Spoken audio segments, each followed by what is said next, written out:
Welcome to Southgate. It's been a whole 12 months since the last video and things have progressed since the last update, and I'll take you around and show you what's happened.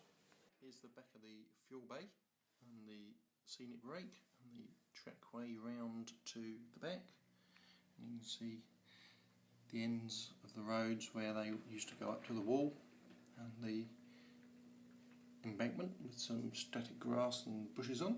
I want to put a couple of trees on there to sort of break it up a bit and add a bit more height to it.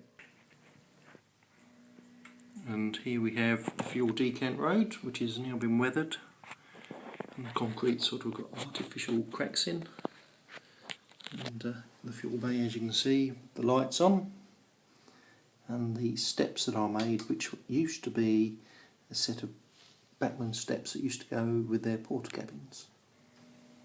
The track has been ballasted and finally and weathered. I don't know if you can see it particularly well, but yeah, it's all come up nicely with tufts of grass and bits of sand in, dirty sleepers. And we have the depot access to the station, which is still up there. The lights have all finally been connected up with copper strip around the back of the baseboard, and the dummy low relief industrial units made out of that plastic board stuff that they use for house sale signs. But this was produced in blue, just plain blue, so that sort of suited quite nicely.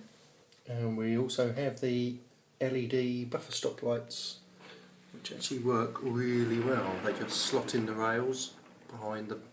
I've put them behind the buffers, and I've got one there. And if we go back over to the other end of the station, we've got one on the end of the platform there, and also under the bridge there as well. I haven't yet built the platform yet, but I have got the walling all done ready, so the next job in all that is to build the platform top, and unfortunately my boy has just had a shunting incident. Oh dear, we'll sort that out back in a sec. That's disaster averted and everything back together again, so we can continue with this. Basically, obviously no lights on these buffer stops in the yard, not necessary. I want to get a couple of lights off telegraph poles, and basically we have Royal Mail building here, which is low relief, and a few weeds and that, and vehicle access and path around the back.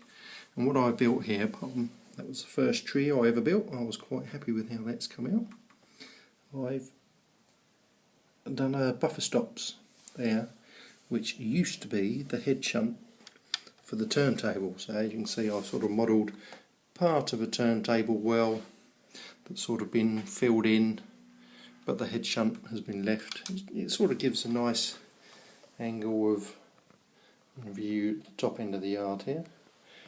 And I've made a little store cabin for a wagon body, and is used for keeping the breakdown gangs, loose lifting tackle and various other bits and pieces for that, all kept in there, all secure.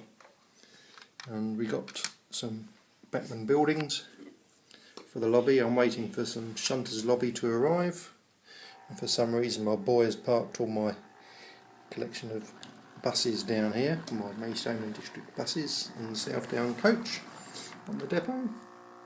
But I've made the ends for the store in the old steam shed, which obviously used to link up through the yard to the turntable that used to be there before the depot was redesigned as a diesel depot many years ago.